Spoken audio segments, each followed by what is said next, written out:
चलिए आइए अब हम लोग हिंदी का एक और चैप्टर पढ़ते हैं जिसका नाम है आज़ादी। यहाँ पर हम लोग क्वेश्चन एंड आंसर्स पढ़ रहे हैं। पाठांत प्रश्न और उत्तर। प्रश्न 1, शागिर्द ने अपने सवाल आज़ादी क्या होती है के दौरान, यहाँ शागिर्द होगा, शागिर्द ने अपने सवाल आज़ादी क्या होती है के दौरान कुछ जिज्ञासाएं व्यक्त की थीं। क्या उन जिज्ञासाओं के साथ आप कुछ और जिज्ञासाएं जोड़ सकते हैं? यदि हाँ तो लिखिए। उत्तर, शागिर्द। अब देखिए शागिर्द कौन होता है? स्टूडेंट। शागिर्द ने अपने अनुभव के अनुसार आज़ादी के संदर्भ में उदाहरण दिए। ऐसे उदाहरण हर व्यक्ति के जीवन में होते हैं जब उसे लगता है कि यही आज़ादी है। जैसे गरीब आदमी को एक धनी व्यक्ति द्वारा सुविधापूर्ण जीवन जीते देखकर अमीर आज़ादी लगता है। मतलब गरीब क्या सोचता है कि अमीर आज़ाद है क्योंकि वो उसके पास पैसा है, वह अपने जीवन को बहुत अच्छे से जी रहा है। काम में लगे थके व्यक्ति के लिए मस्ती में खेलते बच्चे, पतंगों के पीछे भागते बच्चों की मस्ती आज़ादी हो सकती है। जो व्यक्ति बेकार है, यदि उसे काम मिल जाए तो उसके लिए यह आज़ादी है। एक कमज़ोर व्यक्ति के लिए ताकतवर आदमी के जीने का ढंग आज़ादी हो सकता है। प्रश्न 2, क्या आज़ादी का संबंध कर्म से है? समझाकर लिखिए। उत्तर, यह सही है कि आज़ादी का संबंध कर्म से है। आप जो काम करते हैं उस हिसाब से, उसके अनुसार आपको आपके जीवन में आज़ादी मिलती है। हर व्यक्ति की कुछ ज़रूरतें होती हैं जिनके लिए वह संघर्ष करता है, और जब वह अपनी मेहनत से उन्हें पूरा करने में सक्षम हो जाता है तो यही असली आज़ादी है। थकान से चूर व्यक्ति को जब आराम मिलता है तो उसे थकान के कष्ट से छुटकारा मिलता है और उसे अपनी मेहनत करने का संतोष होता है, तो उस समय वह खुद को आज़ाद महसूस करता है।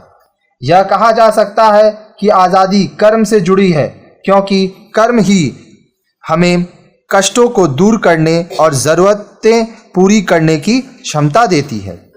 प्रश्न 3, आपकी दृष्टि में आज़ादी का सही अधिकारी कौन है और क्यों? उत्तर, आज़ादी का सही अधिकारी वह होता है जो अन्य के लिए कार्य करता है, क्योंकि उस लक्ष्य की प्राप्ति के लिए कष्ट भी वही सहता है, त्याग भी वही करता है।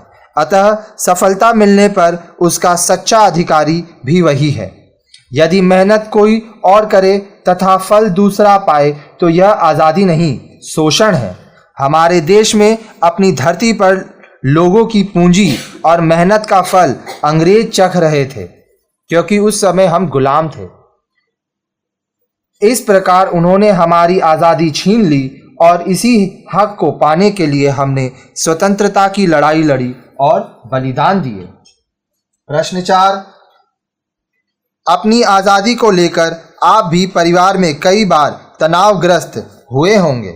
आप तनाव मुक्त कैसे हुए उसका उल्लेख कीजिए। बहुत बार परिवार में ऐसा होता है कि बच्चे अपनी आज़ादी की मांग करते हैं, तो अगर ऐसा कोई परिस्थिति है तो उसमें आप क्या किए वो आपको बताना है। उत्तर, जब बच्चा बड़ा होता है तो उसे दुनिया के बारे में ज्ञान नहीं होता।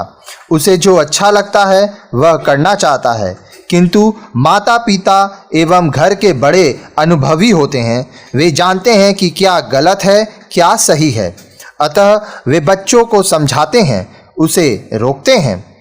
यही रोग बच्चे को अपनी आज़ादी पर चोट लगती है, वह तनावग्रस्त हो जाता है, विद्रोह करता है।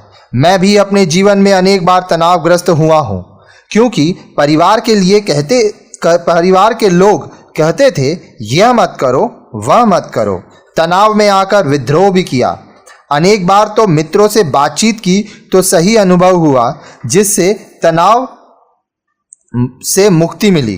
कई बार मम्मी पापा भाई बहन ने समझाया कि हमने तुम्हें क्यों रोका। उनके समझाने पर मुझे पता चला कि उनका कहना सही है। इस तरह अपनी आज़ादी के तनाव से मैंने मुक्ति पाई। प्रश्न 5, निम्नलिखित पंक्तियों का भाव स्पष्ट कीजिए। पर जो कपड़े नहीं सिएगा सपने भी नहीं देख सकेगा। सुई की चमकीली नोक पर टिकी है आज़ादी।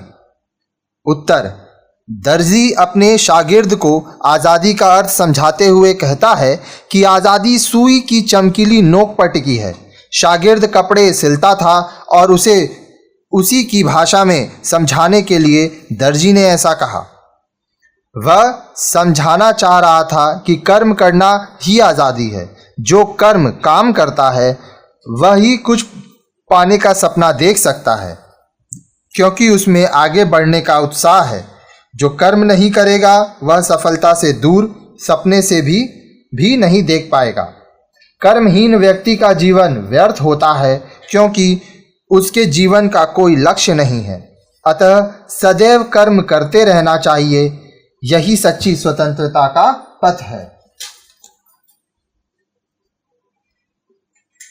प्रश्न 6, अपने परिवेश से उदाहरण देते हुए ज्ञान, कर्म और बलिदान के पारस्परिक संबंध को स्पष्ट कीजिए। उत्तर, कर्म क्या है और उसके लिए बलिदान भी देना पड़ता है। यह तथ्य ज्ञान और अनुभव से आता है। यदि व्यक्ति को ज्ञान नहीं होगा तो वह कर्म का अर्थ नहीं समझ पाएगा और न ही यह जान पाएगा कि कर्म के लिए कैसे बढ़ा जाए और बलिदान किसके लिए और क्यों किया जाए। ज्ञान का अर्थ यहाँ किताबी ज्ञान से नहीं अपितु अनुभव से है। हमारे आसपास ऐसे अनेक लोग हैं जो दूसरे लोगों के कष्टों को दूर करने के लिए दिन रात प्रयास करते हैं, दिन रात कोशिश करते हैं।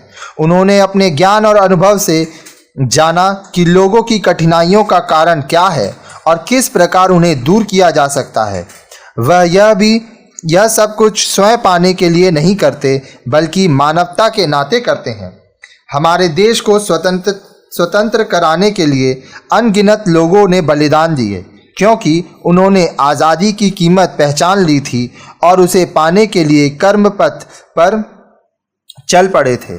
ज्ञान, कर्म और बलिदान के पारस्परिक संबंध का यह उत्कृष्ट उदाहरण है। प्रश्न 7, बलिदानी को जीवन का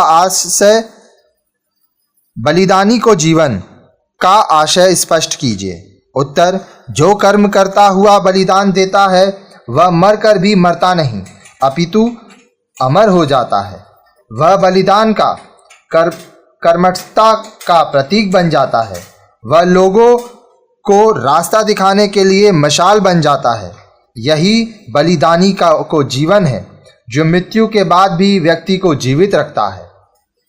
प्रश्न 8, शागिर्द ने सुई में धागा पिरोने का निर्णय क्यों ले लिया। उत्तर, शागिर्द दिन रात हाथ से सुई पकड़े कपड़े सिलता रहता था। उसे लगता था कि मुझे इस काम से मुक्ति मिल जाए तो मैं आज़ादी पा लूं। किंतु जब दर्जी उसे समझाता है कि कर्म से मुक्ति नहीं बल्कि कर्म में लगे रहना, संघर्ष करना ही सच्ची आज़ादी है, तो वह कर्म का महत्व समझ जाता है और सुई में धागा पिरोने का निर्णय ले लेता है, अर्थात फिर से काम करने लग जाता है। प्रश्न 9, निम्नलिखित कविता को ध्यान से पढ़िए और पूछे गए प्रश्नों के उत्तर लिखिए। हम पंछी उन्मुक्त गगन के पिंजरबद्ध न गा पाएंगे, कनक तीलियों से टकराकर पलकित पंख टूट जाएंगे। स्वर्ण श्रृंखला के बंधन में अपनी गति उड़ान सब भूले, बस सपने में देख रहे हैं तरु की फुनगी पर के झूले। अब देखिए, ये पढ़ लिया। अब इससे पूछा हुआ सवाल हम लोगों को करना है। प्रश्न 1, पंछी पिंजरबद्ध होकर क्यों नहीं गा पाते। उत्तर, पक्षी उन्मुक्त गगन में विचरण करने वाले होते हैं, बंधन में वो नहीं गा सकते। मतलब जो पंछी होते हैं वो खुले आसमान में रहते हैं। अगर आप उन्हें एक बंधन में रखेंगे, पिंजड़े में रखेंगे, तो वहां पर वो ना कुछ कह पाएंगे ना कुछ गा पाएंगे। प्रश्न 2, पंछी पंख टूटने की आशंका क्यों जताता है। उत्तर, आज़ादी की चाह में पंछी पिंजड़े की सोने की तीलियों से टकराएंगे तो उनके नरम नाजुक पंख टूट जाएंगे। कहने का मतलब, अगर आप किसी पंछी को एक सोने के पिंजड़े में भी रख देंगे तो वो आज़ादी के लिए अपने पंख फड़फड़ाएंगे तो जो उनके नाजुक नरम पंख हैं वो टूट जाएंगे। पंछी सपनों में क्या देखता है? पंछी सपने में देख रहा है कि वह पेड़ की ऊंची डालियों पर बैठा झूल रहा है। इन पंक्तियों का कोई उपयुक्त शीर्षक लिखिए। हम पंछी उन्मुक्त गगन के। आइए हम लोग देखते हैं परीक्षोपयोगी अन्य महत्वपूर्ण प्रश्न और उत्तर। आजादी कविता का भाव सौंदर्य स्पष्ट कीजिए। अब देखिए, मैं आपको यहाँ पे जो भी आंसर देता हूँ, आप अगर एग्जाम में चाहें तो अपने शब्दों में आंसर लिख सकते हैं, या जो मैं आपको यहाँ पे उत्तर देता हूँ आप इसका भी इस्तेमाल कर सकते हैं। उत्तर, आज़ादी कविता में शागिर्द जानना चाहता है कि आज़ादी क्या है। कविता में आज़ादी पाठक को भी आकर्षित करती है क्योंकि हर आदमी जानना चाहता है कि आज़ादी क्या है। कवि ने प्रश्नों के द्वारा परिवेश से उदाहरण लेकर अपनी बात समझानी चाहिए। कविता का संदेश है कि आज़ादी उच्च श्रृंखलता, दुस्साहस, अवसरवाद या क्षणिक सुख नहीं है। आज़ादी श्रम, त्याग और बलिदान का नाम है। 1947 से पहले हम अंग्रेजों के गुलाम थे, आज हम आज़ाद हैं। इस आज़ादी को पाने के लिए जो बलिदान दिए हैं उसी के कारण आज हम आज़ादी भोग रहे हैं। यह कविता उन लोगों के अधिकार की बात उठाती है जिन्हें अपने श्रम का हक नहीं मिल पाता। यह कविता उन लोगों पर व्यंग है जो छल कपट, धन और ताकत के बल पर दूसरों के श्रम का हक छीन लेते हैं और कर्म नहीं करना चाहते। इस कविता का मूल उद्देश्य श्रम का महत्व समझाना है, जिसमें कवि सफल रहा है। श्रम करना, कर्म करना, काम करना, त्याग करना, बलिदान करना, यह जीवन में बहुत ही महत्वपूर्ण है। जो व्यक्ति जीवन में काम नहीं करता वह जीवन में कामयाब नहीं हो पाता है। प्रश्न 2, आज़ादी कविता की भाषा की विशेषताएं बताइए। उत्तर, आज़ादी कविता की भाषा सरल और सहज है। कवि ने अधिकांशतः बोलचाल के शब्दों का ही प्रयोग किया है। कवि ने प्रश्न शैली में अपनी बात कही है और उसे उदाहरणों द्वारा स्पष्ट किया है। कविता में अरबी, फारसी तथा अंग्रेजी के शब्दों का प्रयोग भी हुआ है, जैसे फारसी शागिर्द, उस्ताद, दर्जी, तन्हाई, पनाह आदि। अरबी मुसाफिर, महफिल आदि। अंग्रेजी लैम्पपोस्ट, रेल आदि। इनके साथ ज्ञान, अज्ञानी, कर्मठ, बलिदान, जीवन जैसे तत्सम शब्दों का भी प्रयोग हुआ है। कविता में चमकीली नोक, अनंत कपड़े, गतिमान पहिए, नन्हा सा बछड़ा जैसे विशेषणों का प्रयोग से भाषा जीवंत हो उठी है। अपनी भाषिक विशेषताओं के कारण कविता अनुवाद होते हुए भी मूल कविता जैसा आनंद देती है। अब देखिए, ये चैप्टर में इस तरह के क्वेश्चंस आते हैं तो आप इस तरह से आंसर लिख सकते हैं। अब आपके मन में जो भी सवाल है, क्या पढ़ना है, कैसे पढ़ना है, हर वीडियो में ये चीज़ मैं बोलता हूँ। तो जो आपको डाउट्स है, जो पूछना है, वो कमेंट सेक्शन में लिखिए। यहाँ पे मेरा नंबर दिया हुआ है 9051378712। आप इसमें व्हाट्सएप, हाइक, टेलीग्राम के थ्रू भी मुझे मैसेज कर सकते हैं। साथ ही साथ अगर आप हमारी सहायता करना चाहते हैं तो आप हमें डोनेशन भी दे सकते हैं। डोनेशन के लिए आप 9051378712 वाले नंबर पे पेटीएम द्वारा, फ़ोनपे या गूगल पे द्वारा मैसेज कर सकते हैं। आप जो इतना सहयोग करना चाहें आप हमें भेज सकते हैं अपना सहयोग। साथ ही साथ हमारे वीडियोस को आप अपने दोस्तों, रिश्तेदारों सबके साथ शेयर कीजिए ताकि वह पढ़ सकें। हमारे चैनल में आपको स्पोकन इंग्लिश के भी वीडियोस मिलते हैं और स्कूल्स में, कॉलेजेस में, ट्यूशन्स में सब जगह लोगों को बताइए हमारे चैनल के बारे में। और अगर आप ट्यूशन सेंटर चलाते हैं तो आप हमारे वीडियो से लोगों को पढ़ाइए ताकि सबका भला हो और सब अच्छे से पढ़ पाएँ। धन्यवाद।